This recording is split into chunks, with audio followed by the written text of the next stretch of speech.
Good morning, sir.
Hello.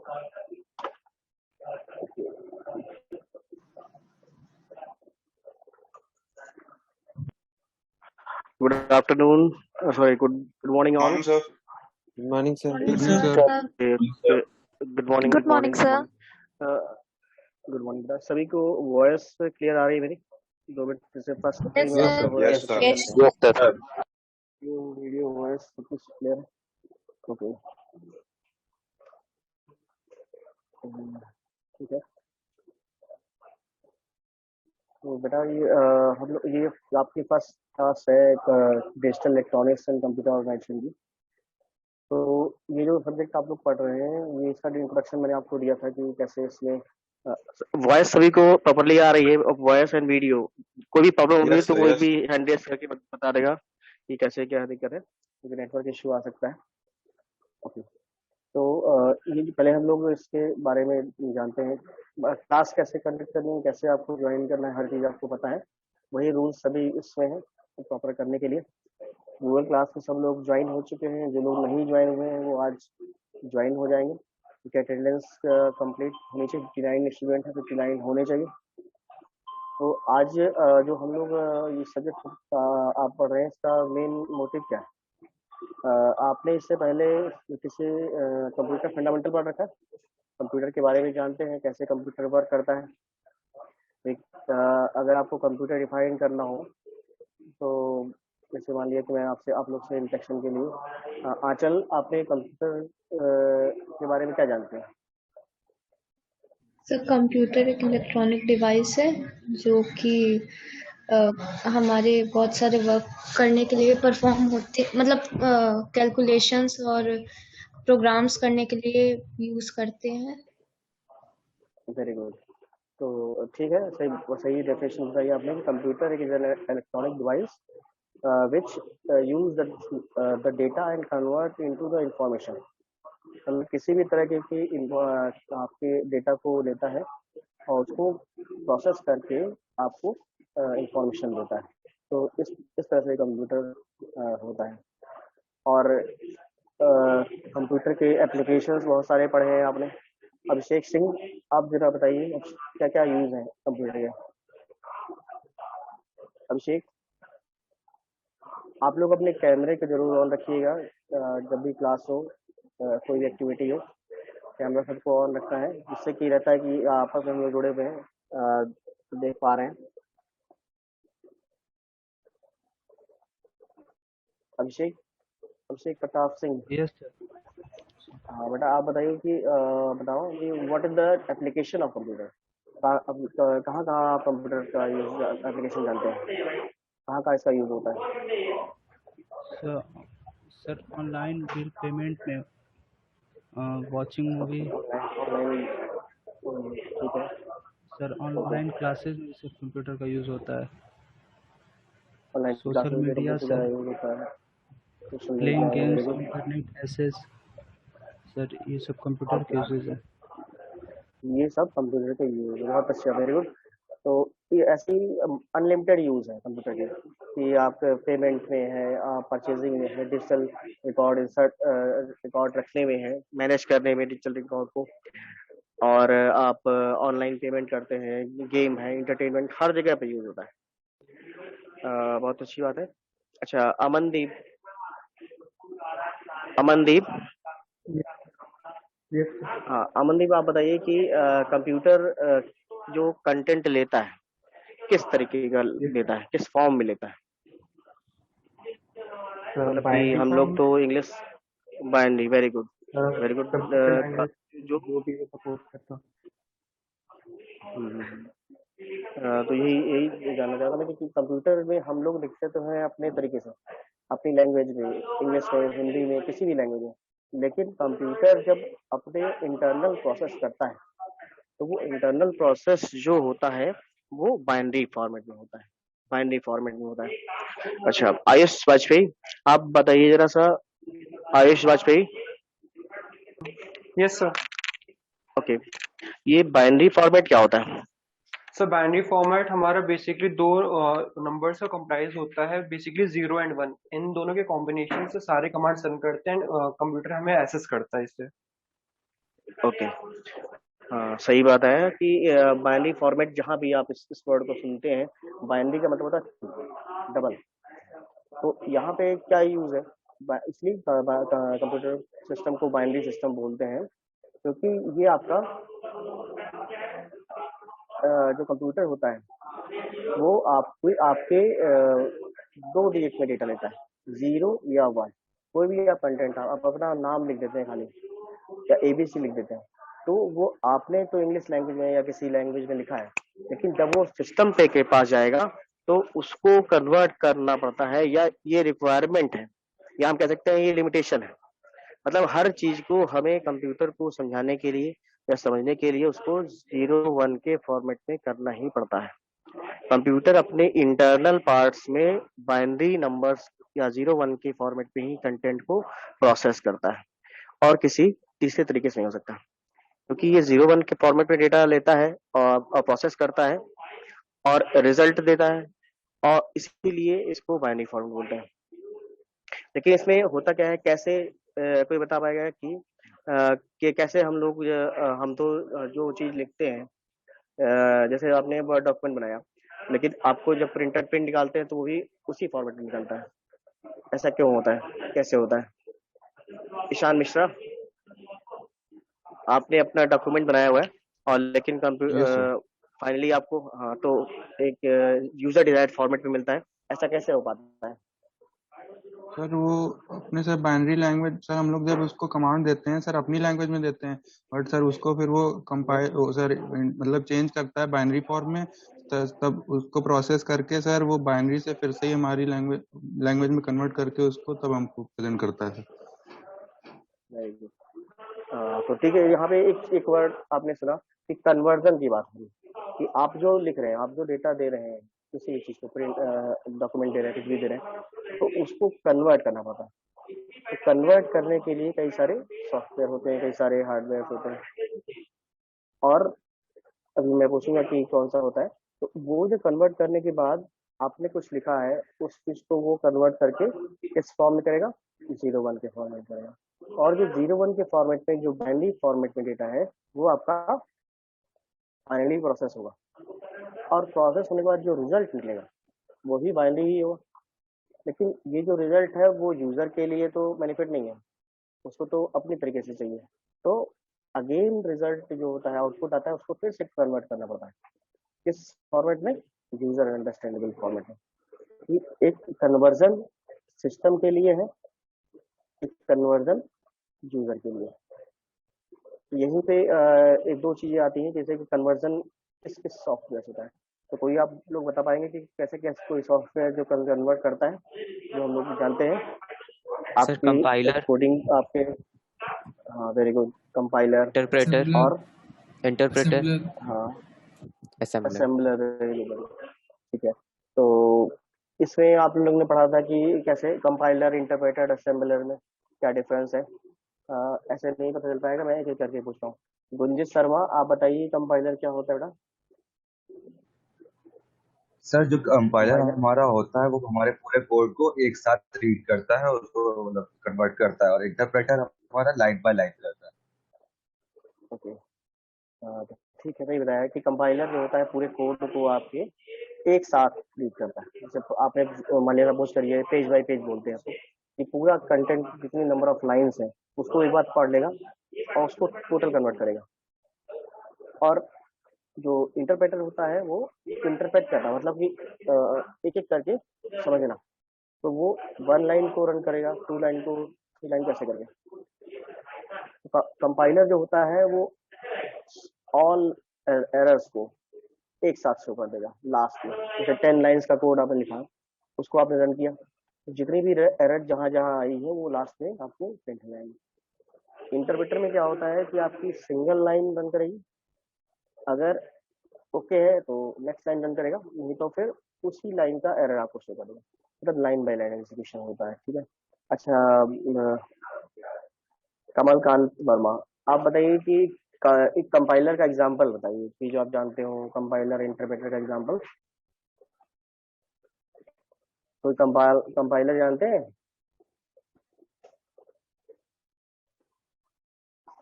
Kamalkant, आवाज नहीं आ रही भाई। चैतन्य गुप्ता, आप बताइए कंपाइलर का एग्जांपल जो आप कभी यूज किया है आपने किसी कंपाइलर को। सर हमारा सी लैंग्वेज का कंपाइलर है सर। Very good. सर तो क्या मैं नाम नाम जानते हैं से नहीं जानता हूँ, उसका? Sorry sir. नहीं सर, नहीं सर। ओके। देखिए आप इसको देखिए, टर्बो सी जो है, बोलेंट सी, ये सब यस आपके सी कंपाइलर ओके है। Sir, okay sir, yes sir, वो तो जानते हैं। और इंटरप्रेटर का नाम सुना है आपने कोई? Yes sir. Sir interpreter interpreter sir जानते हैं? शायद एनाकोंडा है सर, जावा इंटरप्रेटर पे काम करती है sir. Very good, very good, very good. तो ठीक है, अच्छी बात है। ये जावा और ये एनाकोंडा बताया आपने, ये सब इंटरप्रेटर के एग्जाम्पल, वर्किंग समझ आया एग्जाम्पल। अच्छा, एक अभी किसी ने बताया था असेंबलर, किसी ने बताया था कि असेंबलर भी एक तरह का टर्मिनेट होता है। बहुत अच्छी बात है। असेंबलर का वर्क कैसे क्या होता है? कशिश श्रीवास्तव, आप जरा, असेंबलर का वर्क क्या होता है,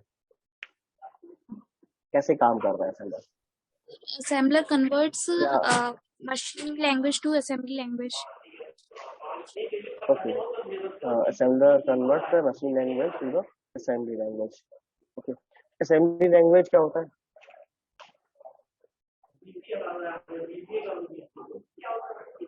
दो लैंग्वेज आपने बताई, मशीन लैंग्वेज, असेंबली लैंग्वेज। तो मशीन लैंग्वेज और असेंबली लैंग्वेज अगर आपको बताना है तो उसको बताइए। So machine language works on binary terms 0 1, and assembly language coding, some codes are used. Very good. हाँ, सही बताया इन्होंने। मशीन लैंग्वेज जो हम लोग बात करते हैं वो 0 1 के फॉर्मेट में होती है, जो केवल नाम है। मशीन लैंग्वेज मतलब कि who understand by the machine, computer system, hardware, वही इन चीजों को समझे। तो अब जैसे कोई चीज 10 के फॉर्मेट में लिख के दे दी जाए और उसको हम लोग सही से समझ नहीं पाएंगे, तो मशीन लैंग्वेज जो है वो आपकी 0 1 के फॉर्मेट में होती है और वो only understand by the system. अब उसको कन्वर्ट करके अगर आप, एक होती है असेंबली लैंग्वेज बताया इन्होंने, तो असेंबली लैंग्वेज का मतलब क्या होता है, ये भी एक तरह की लैंग्वेज है। इसको हम लोग, अब एक चीज और आपसे अभी पूछना भूल गया, low level high level language. तो ये सब जो अभी आप बोल रहे हैं ये सब लो लेवल लैंग्वेज कि आपकी जो मशीन लेवल पे जो सर्किट लेवल पे चीजें होती है। तो असेंबली लैंग्वेज थोड़ा सा उसमें ये है कि उसकी अंडरस्टैंडेबिलिटी बढ़ जाती है, उसको हम लोग समझ सकते हैं, उसको हम लोग समझ सकते हैं अगर थोड़ा सा नॉलेज रखें तो। जैसे असेंबली कोड आप जानते होंगे, प्रोसेसर के अकॉर्डिंग असेंबली कोड होता है। असेंबली लैंग्वेज जो होती है वो प्रोसेसर डिपेंडेंट रहती है। जैसे इंटेल 8085 है, इंटेल 8086 है, तो ये सब अलग अलग प्रोसेसर के लिए अलग अलग लैंग्वेज होती है असेंबली लैंग्वेज। और असेंबली लैंग्वेज के कोड में एग्जांपल में जैसे कि आपका लोड है, ऐड, एसयूवी सबट्रैक्ट के लिए है, फिर आपका जंप के लिए, मतलब कि छोटे छोटे कमांड दिए रहते हैं उनको हम लोग यूज करते हैं और प्रोग्रामिंग करते हैं। तो पहले के सिस्टम में असेंबली लैंग्वेज यूज होती थी और असेंबलर यही काम करता था कि उसको कन्वर्ट करता था। क्लियर है? तो बहुत अच्छी चीज आई। और हाई लेवल लैंग्वेज और लो लेवल लैंग्वेज आपने सभी ने पढ़ा हुआ। हाई लेवल लैंग्वेज जो अभी आप बता रहे थे कि जो अच्छा आपको बताइए। अच्छा लक्ष्मी मौर्य, लक्ष्मी यस सर। हाँ, आप बेटा ये बताओ कि हाई लेवल लैंग्वेज और लो लेवल लैंग्वेज ये हम लोगों ने पढ़ा हुआ है, आपने पढ़ा हुआ है, तो ये क्या होता है? यस इसको कैसे आप बाकी अदर बेटा म्यूट रखिएगा जो आवाज नहीं ले पाए। हाँ ठीक है सर। सर डिफरेंस शांतनु बता और रहे हैं। कमल, हाँ दोनों डिफरेंस बताइए, एग्जांपल बताइए। जनरली हम लोग सर इस लेक्चर में अभी थोड़ा सा रिवाइज कर रहे हैं पिछला, जिससे आप जुड़ सके कि आगे कैसे पढ़ेंगे। हाँ ठीक है लक्ष्मी बोलिए। सर हाई लेवल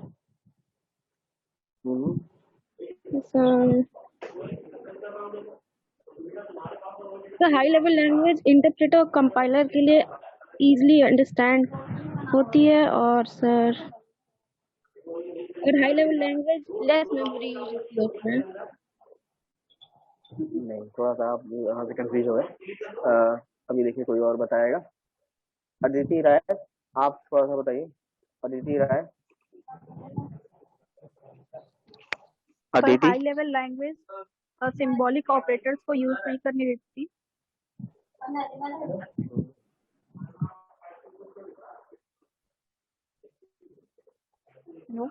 देखिए हाँ हाँ बोलिए बोलिए, सही बढ़ रहा है।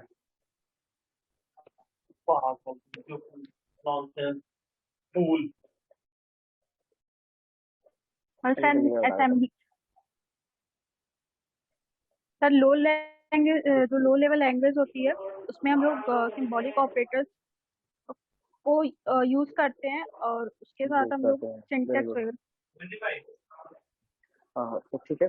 तो रितिक मुझे बता है कि लो लेवल का मतलब ये समझिए कि जो मशीन लेवल है, जो आपकी सर्किट लेवल पे, सिस्टम लेवल पे लैंग्वेज होती है। तो सिस्टम लेवल पे लैंग्वेज या लो लेवल लैंग्वेज बोलते हैं। जैसे कि आपका असेंबली लैंग्वेज बताया आपने, मशीन लेवल लैंग्वेज बताया, क्योंकि सिस्टम समझे, कंप्यूटर समझे, उसमें प्रोसेस करे, सर्किट में डेटा उस फॉर्मेट में जाए, 0 1 के फॉर्मेट में जाए, या कुछ सिंबॉलिक कोड अभी बताया उन्होंने, जैसे ऐड है, सब है और लोड है, जंप है, मतलब कुछ ऐसे स्पेसिफिक कमांड है जो कि चलते हैं। लेकिन उसमें दिक्कत यह है कि वो प्रोसेसर डिपेंडेंट है। जैसे एक प्रोसेसर के लिए जो असेंबली लैंग्वेज चल रही है वो दूसरे प्रोसेसर के लिए नहीं काम करेगी, वो यूनिवर्सल नहीं होता है। तो इसका फायदा ये है कि जो लो लेवल लैंग्वेज जो होती है वो सिस्टम अंडरस्टैंडेबल होती है, उसको आप आसानी से मेंटेन नहीं कर सकते हैं, और प्रोग्रामर के लिए टफ होती है असेंबली लैंग्वेज और मशीन लैंग्वेज, लेकिन सिस्टम के लिए बेस्ट होती है। शुरुआत में आपकी जो लैंग्वेज थी ये सब लो लेवल लैंग्वेज थी। तो जब ये यूजर को जब प्रॉब्लम आने लगी तो उन्होंने क्या किया है कि एक ऐसी लैंग्वेज बनाई जो कि हाई लेवल लैंग्वेज, जो कि यूजर के पॉइंट ऑफ व्यू से बनाई, क्योंकि हमें ये तो पता चल गया कि कन्वर्ट तो करना ही पड़ेगा जो भी हम देंगे सिस्टम को समझाने के लिए। तो जब कन्वर्टर हमें मिल गया, कंपाइलर मिल गया, इंटरप्रेटर मिल गया, असेंबलर मिल गया, तो जब हमें कन्वर्टर मिल चुका है तो हम क्या करेंगे कि हाई लेवल लैंग्वेज को भी पे भी ध्यान दिया जाने लगा। हाई लेवल लैंग्वेज जो होती है वो सिंपल इंग्लिश कोड से रिलेटेड होती है, जैसे सी है, जैसे आपकी जावा है, इतनी लैंग्वेज आप लोग जानते हैं वो सब हाई लेवल लैंग्वेज, जिसमें यूजर प्रोग्राम कर सकता है, और जो प्रोग्राम होता है वो इंडिपेंडेंट होता है, डिवाइस इंडिपेंडेंट होता है, प्लेटफॉर्म इंडिपेंडेंट होता है, ओएस इंडिपेंडेंट होता है। तो आपको इजीनेस आ गई, प्रोग्रामर को इजीनेस देने के लिए आपको हाई लेवल लैंग्वेज बनाई गई। क्लियर है? ये चीजें बताया जा रहा है। तो ये सारी चीजें हैं। अच्छा आप लोगों ने सिलेबस देखा है इसका, digital electronics and computer organisation का? इसके बारे में कोई जानकारी आप लोगों को है? ओके कोई दिक्कत नहीं। तो आप नेक्स्ट सिलेबस या मैं सिलेबस आपको गूगल क्लास में दे दूंगा, और इसमें साथ में यही है कि आपको जैसे कि ट्यूटोरियल शीट आपको प्रोवाइड कर दी जाएगी आज, तो ट्यूटोरियल शीट की डेडलाइन के अकॉर्डिंग ही आपको सबमिट करना है उसको। और क्वेश्चन जो हम लोग टॉपिक डिस्कस करेंगे धीरे धीरे करके आपको एक करके आपको एक कॉपी में ट्यूटोरियल शीट बनानी है, और वो कॉपी में चारों ट्यूटोरियल शीट आपकी सॉल्व होंगी, और उसको प्रॉपरली आपको स्कैन करके सबमिट करना है, और उसको हम कभी भी यहाँ पे आपको मंगवा के चेक करेंगे। क्लियर है? और उसमें आपका असाइनमेंट भी लगा होना चाहिए। ये तो आपको बाकी सब चीज़ें जो आपको बताई गई थी वो सब सभी सब्जेक्ट में सेम है, तो आपको बताने की जरूरत नहीं खास है। आप सब्जेक्ट के बारे में आते हैं, तो सब्जेक्ट जो हम लोग अगर डिजिटल इलेक्ट्रॉनिक्स सब्जेक्ट देखें तो आपके सब्जेक्ट का नाम digital electronics and computer organisation. तो ये जनरली जो सब्जेक्ट हम लोग पढ़ने जा रहे हैं सभी, अब मैंने अभी तक जो पूछा आपसे ये सब कंप्यूटर के बारे में था। ये सब चीज़ें आपको बेसिक चीज़ें पता है, अच्छी बात है और अच्छी बात है, ये सब आगे इसमें यूज होंगी। तो digital electronics and computer organisation जो सब्जेक्ट होता है वो दो सब्जेक्ट को मिला के बना हुआ है।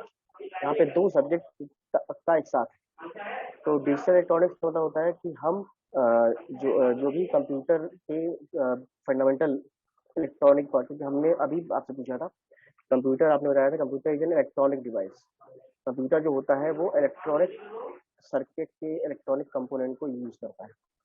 इलेक्ट्रॉनिक कंपोनेंट के बारे में हम लोग पढ़ेंगे, जैसे कि अभी आप जहाँ फ्लिप फ्लॉप है, लैब भी आपकी इस सब्जेक्ट की हो रही है, तो उसमें मैम आपकी लैब ले रही, लैब अभी हुई नहीं आप लोग की? लैब अभी हुई कि नहीं हुई अभी? हेलो? नो सर, नहीं ओके, हाँ, तो लैब होगी, और लैब डिजिटल इलेक्ट्रॉनिक्स की लैब है, तो उसमें लैब बहुत ध्यान से करिएगा, क्योंकि उससे जो एक्सपेरिमेंट होते हैं वो सब होते हैं थ्योरेटिकल, वो आपको इसमें काम आएंगे।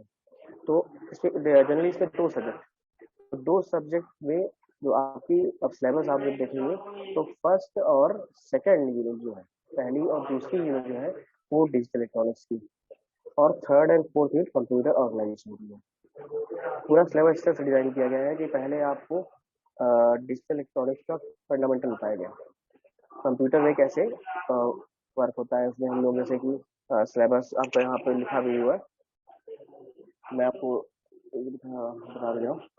जैसे कि जो सिलेबस आपका है कि डिजिटल इलेक्ट्रॉनिक्स में सबसे पहले बेसिक ऑफ डिजिटल इलेक्ट्रॉनिक्स है। बेसिक ऑफ डिजिटल इलेक्ट्रॉनिक्स के अंदर हम लोग कोड, अभी आपने बताया था कि कोड कन्वर्ट करना, कोडिंग, डिकोडिंग, ये सब स्कीम है।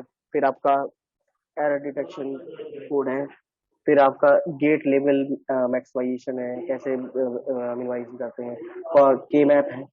ये सब बेसिक ऑफ इलेक्ट्रॉनिक्स है, क्योंकि इलेक्ट्रॉनिक्स तो एक बड़ा सा सब्जेक्ट है, लेकिन यहाँ पे बेसिक है। इसके बाद कॉम्बिनेशनल सर्किट। अब जो फर्स्ट यूनिट में ये सब चीजें है, अभी हम लोग और डिटेल में फर्स्ट यूनिट बताऊंगा, मैं ओवरऑल बता रहा हूँ। फर्स्ट यूनिट में आपका बेसिक ऑफ डिजिटल इलेक्ट्रॉनिक्स है, और गेट लेवल मिनिमाइजेशन है, और के मैप, ये मेजर पार्ट। इसके बाद सेकेंड यूनिट के अंदर जो हम लोग डिजिटल इलेक्ट्रॉनिक्स में पढ़ेंगे उसका एप्लीकेशन है, यूज है। तो एप्लीकेशन क्या है, जैसे कॉम्बिनेशनल सर्किट क्या क्या होते हैं, सीक्वेंशियल सर्किट क्या क्या होते हैं, और सिंक्रोनस सर्किट, ये सब थोड़ा सा इंट्रोडक्शन दिया गया, मतलब कि कहाँ कहाँ वो सर्किट यूज होता है, उसका काम क्या होता है, तो ये हम लोग को सेकेंड यूनिट में पढ़ना है। थर्ड एंड फोर्थ यूनिट जो है कंप्यूटर ऑर्गेनाइजेशन की है। तो थर्ड यूनिट के अंदर बेसिक ऑफ कंप्यूटर ऑर्गेनाइजेशन है आपका। कंप्यूटर ऑर्गेनाइजेशन के अंदर जैसे कि आप अब जैसे कि हम लोगों ने बहुत चीज पढ़ी है, एएलयू पढ़ के बारे में पढ़ा है, कंट्रोल यूनिट के बारे में पढ़ा, तो कंप्यूटर ऑर्गेनाइजेशन के अंदर वो सब आप क्या क्या पार्ट होते हैं, एडर, सबट्रैक्टर, और जो आपके प्रोसेसर है, ये सब चीजें हैं। और लास्ट फोर्थ यूनिट के अंदर हम लोगों ने कंट्रोल, मतलब जो ऑर्गेनाइजेशन का मेन, और कंप्यूटर ऑर्गेनाइजेशन में अलग अलग जो पार्ट्स होते हैं उसको हम लोग इनपुट डिवाइसेस, कंट्रोल यूनिट, ये सब पढ़ेंगे इसको। तो इस तरह से ये चारों यूनिट जो है आपकी डिवाइड है। फर्स्ट यूनिट के अंदर हम लोगों ने कोडिंग स्कीम पढ़ी, जैसे अभी मैंने बताया कन्वर्ट करना है, तो कन्वर्ट करना अब हम लोग समझेंगे कि अलग अलग तरह के कोड होते क्या है। पानी गर्म करो, पड़ेगा, गरारा करोगे, म्यूट रखिए,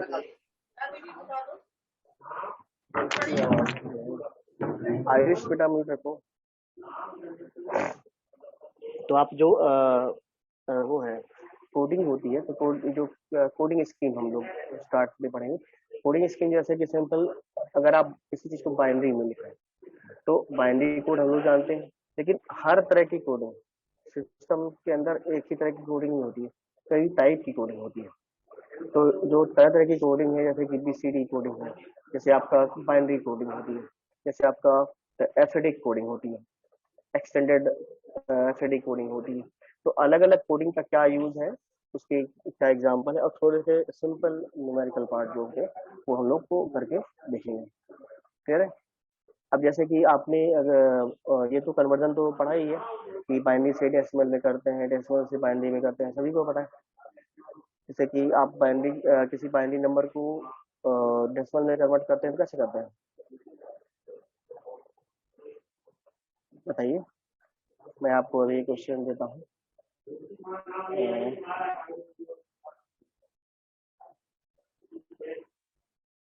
थोड़ा सा जैसे कि आपको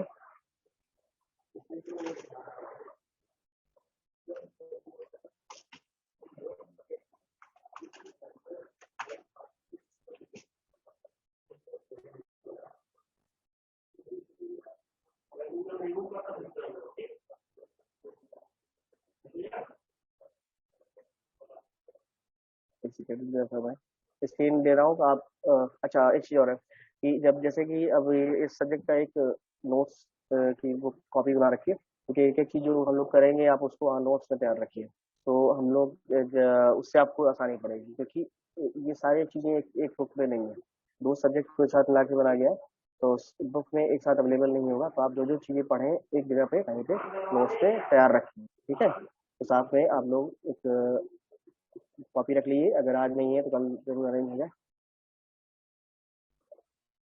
अच्छा, आप लोग को ये स्क्रीन दिखाई पड़ रही है, जरा आप लोग ये इसको कन्वर्ट करिए बाइनरी में और जल्दी से आंसर बताइए क्या आ रहा है। सर 1100 1100, ठीक है। तो इसको करने का तरीका कैसे किया आपने, 2 से डिवाइड किया होगा। सर 2 से डिवाइड किया सर, रिमाइंडर नहीं बचा तो 0 ले लिया सर, 6 बचा सर, उसके बाद फिर उसको सर 2 से फिर डिवाइड किया, फिर सर 3 बचा तो फिर से रिमाइंडर नहीं बचा, फिर से 0 ले लिया, एंड सर 2 से फिर से डिवाइड किया सर 3 था, तो सर रिमाइंडर 1 बचा, तो सर इधर लास्ट से काउंट करते हैं सर 1100 बचा। ओके सही। तो सभी को ये जो बताया है इन्होंने कि डेसिमल टू बाइनरी कन्वर्ट करना, तो एक तरह का ये कन्वर्जन सिंपल, कि आपको कोई आपने नंबर दिया था, अब कोई भी चीज हम दे रहे हैं कंप्यूटर को, तो कंप्यूटर तो चेंज करेगा बाइनरी में, तो उसने जब बाइनरी में कन्वर्ट किया तो कैसे किया, जैसे इन्होंने बताया कि 2 से डिवाइड करते हैं, और 2 से क्यों डिवाइड कर रहे हैं ये भी क्वेश्चन राइज होता है। तो 2 से इसलिए डिवाइड करते हैं, मैंने बताया कि बाइनरी सिस्टम में 2 ही डिजिट होती हैं, तो हम ये कह सकते हैं कि जो बाइनरी नंबर होता है, बाइनरी नंबर सिस्टम होता है, वो उसका बेस जो होता है वो 2 होता है, इसलिए हम 2 से डिवाइड करते हैं, क्योंकि इसमें 2 ही डिजिट होती हैं, 0 या 1। ऐसे ही अगर आपको जैसे कि सपोज करिए 10110 ये दिया हुआ है, और ये आपका बाइनरी में है, इसको आपको डेसिमल में कन्वर्ट करना है। ये प्रोसेस कब होगी, सपोज करिए आप आउटपुट निकाल लें, मैंने कहा था कि इनपुट के समय भी कन्वर्जन होता है और आउटपुट लेते समय भी कन्वर्जन होता है। ये सपोज करिए कैलकुलेशन हो गया, आंसर आया बाइनरी में, लेकिन आप बाइनरी में समझ नहीं पा रहे, तो उसको क्या करेगा, डेसिमल में कन्वर्ट करेगा, तभी तो हम समझ पाएंगे। तो कैसे कन्वर्ट करेगा, बाइनरी टू डेसिमल कैसे करेगा, क्या आपको पता है? Yes sir. इसमें कैसे करते हैं सर इसमें हाँ सर बताइए जो बेटा। लास्ट नंबर है, हेलो, हाँ लास्ट नंबर ये है, हटे ये सुनाई पड़ा बेटा, ये सर ये लास्ट है नंबर से 0। सर, ये सर 2 की पावर में सर 0 लेंगे लास्ट में, फिर उसके बाद सर वो इसको मल्टीप्लाई करेंगे 2 की पावर 0 से, फिर उसके सेकंड लास्ट को 2 की पावर 1 से करेंगे multiply, and sir so on करते जाएंगे, एंड सर फिर जो आंसर आएगा उसका सम कर लेंगे सर, वो फिर इंटीजर नंबर दे देगा हमको। ठीक, तो ये चीज सही हो रहा है कि उसको मल्टीप्लाई, पहले तो हम क्या करते हैं number of digits, binary digit. आप लोग दोबारा से ज्वाइन जाइएगा अगर क्लास ओवर होती है, क्योंकि 10 मिनट का दिखाता है। तो जो आपका नंबर होगा बाइनरी नंबर, उसके total number of binary digit को आप कैलकुलेट कर लेते हैं। उसके बाद क्या करेंगे कि उसको हम लोग 0, 1, 2, 3 और नंबर कितने n है, n-1, तो 0, 1, 2, 3 n-1 पावर के फॉर्मेट में। तो पावर के फॉर्मेट में लिखा जाता है जैसे यहाँ पे 1, 2, 3, 4, 5 है, 5 है, तो यहाँ पे कैसे करेंगे 2 की पावर 4, मैं इसको सुपर कर देता हूँ,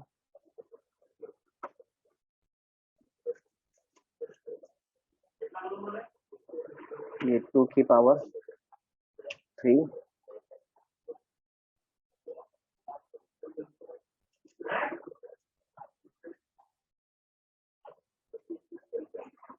टू की power 2,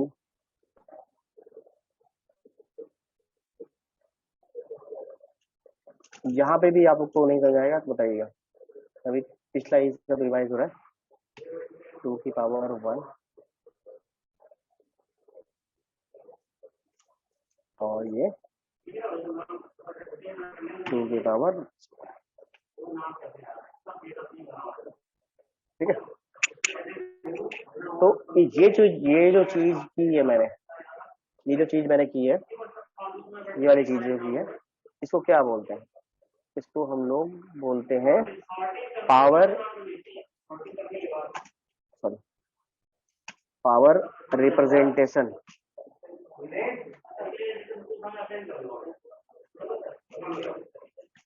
power representation of binary digit.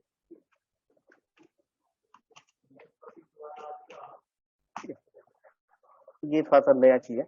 अभी स्टूडेंट्स बाइनरी नंबर दिया हुआ, बाइनरी नंबर में ये चीज मैंने कैसे लिखी है ये आपको क्लियर हो रहा है।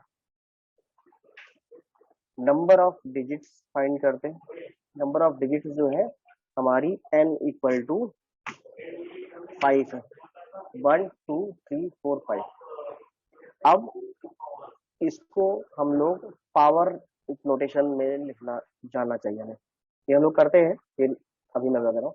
तो ये आपका पावर नोटेशन में लिखा हुआ है 2 की पावर 0, 2 की पावर 1, 2 की पावर 2, 2 की पावर 3, 2 की पावर 4। इसको एक और तरीके लिखा जाता है, 2 की पावर 4 कितना होता है? 16। 16, वेरी गुड, सॉरी 16। और 2 की पावर 3 8, 2 की पावर 4, हाँ वो 4 है, ये 2 की पावर 1, 2 की पावर 1 कितना होता है? 2 होता है। 2 की पावर 0 कितना होता है? 1। Very good. तो ये जो है 1, 2, 4, 8, 16, ये आप अब बार इस टर्म को बार बार देखेंगे, इसको बोलते हैं पावर रिप्रेजेंटेशन। पावर रिप्रेजेंटेशन जब भी हम लोग आगे अभी कोडिंग करेंगे देखेंगे, तो हम पहले अपने बाइनरी नंबर को पावर रिप्रेजेंटेशन में लिखते हैं। इस चीज को पावर रिप्रेजेंटेशन बोलते हैं कि जब हम लोग जैसे हमने किया क्या, बाइनरी नंबर है, उसका टोटल नंबर फाइंड किया, n फाइंड किया, उसके बाद 2 की पावर्स में उसको लिख दिया। और अगर इसको आप इसका डेसिमल निकालना चाहें तो कैसे निकलेगा? इसका जो हमने बाइनरी लिखा हुआ है डेसिमल कैसे आएगा? सर जो नंबर्स आए हैं ऊपर 16, 8, 4 सर, उसको सर इसी बाइनरी से मल्टीप्लाई करेंगे सर, जो बाकी रिजल्ट्स आएंगे उनका सम कर देंगे। वेरी गुड, वेरी गुड, ठीक है, सही बताया। और ये तो हमने पहले का तरीका मतलब आपको बताया मल्टीप्लाई करेंगे, लेकिन अगर आप ध्यान दीजिए ये इसकी जो पोजीशन, क्योंकि ये पावर रिप्रेजेंटेशन या positioning of the binary number है, इसको positioning of the binary number बोलते हैं या पावर रिप्रेजेंटेशन बोलते हैं। पावर रिप्रेजेंटेशन में अब जैसे हमें इसका अगर हमें डेसिमल फाइंड करना है तो हम करते हैं जहाँ पे ऑन होता है 1, 1, 1। इसका नंबर देखते हैं जैसे कि यहाँ पे है 16, प्लस 4 प्लस 2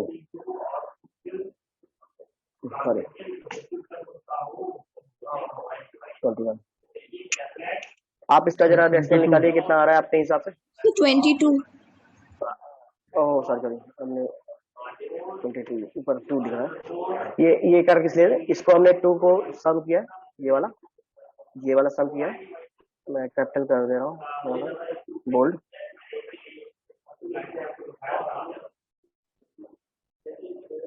मैं एक दो डिजिट गलत भी लिखता हूँ, जैसे कि आपको थोड़ा सा इंटरेक्शन पता चले कि हाँ आपको आ रहा है कि नहीं आ रहा।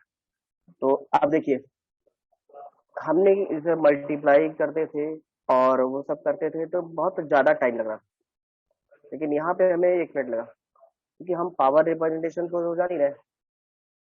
और बस हमें करना क्या है कि जहां जहां पे वो 1 मिल रहा है उसके करस्पॉन्डिंग जो नंबर है, पावर है, जो पावर रिप्रेजेंटेशन, उसको सम कर लेना है, डायरेक्टली वो नंबर हो जाएगा। क्लियर है? अब जैसे कि आप इससे ज्यादा भी कर सकते हैं, जैसे एक नंबर और बढ़ा देता हूँ, 32, 64, और यहाँ पे आपका हो जाएगा 2 की पावर 5।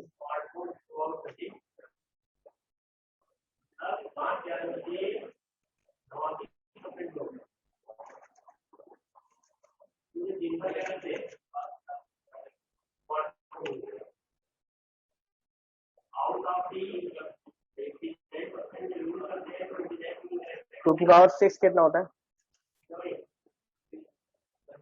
2 की पावर 6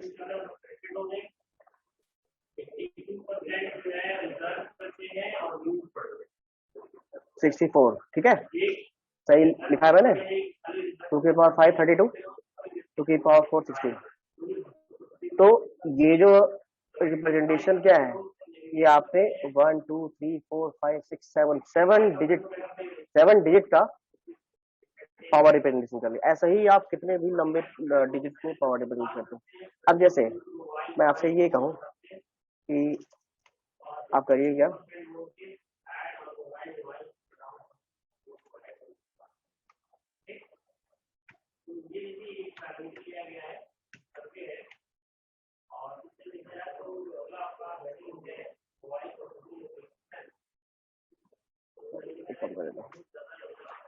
इसमें टोटल कितने नंबर है?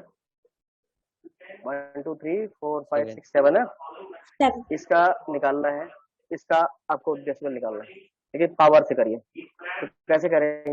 वैसे आप पहले वाला करते तो फिर से वो मल्टीप्लाई करते ऐड करते, लेकिन करना क्या है, सबसे अच्छा तरीका 7 डिजिट है, पावर रिप्रेजेंटेशन लिखा हुआ है, बस उसी पे जाके सेट कर दीजिए।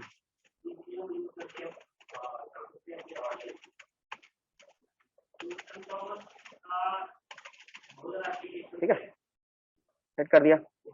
अब 1 मिनट के अंदर देखिए 64 प्लस 32 ऑफ है, 0 नो 16, ये 0 है, 4 ये क्या है 2, कितना हो गया?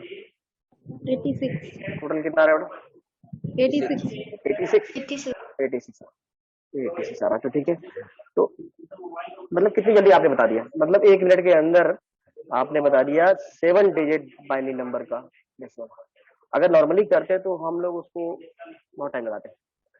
तो ये एक ऐसे ही हम लोग देख रहे हैं कि ये पावर रिप्रेजेंटेशन जो होता है, जो कि कितने ही लंबे डिजिट्स को वो रिप्रेजेंट करते हैं। जैसे कि अगर अभी हम लोग ASCII कोड पढ़ेंगे, तो ASCII कोड होता क्या है कि वो जैसे कि अभी आप जानते होंगे कि कैपिटल ए, स्मॉल ए और नंबर सिंबल कीबोर्ड के अंदर सब होता है, सबका एक पर्टिकुलर ASCII कोड होता है। कुछ ऐसा ही जैसे आपका एक रोल नंबर है, तो हर सिंबल, हर डिजिट का एक यूनिक नंबर बना हुआ है, उसको ASCII नंबर बोलते हैं। तो ASCII नंबर जो होता है वो 7 डिजिट बाइनरी में रिप्रेजेंट किया जाता है। ASCII नंबर 7 डिजिट बाइनरी में रिप्रेजेंट किया जाता है। तो वहां पे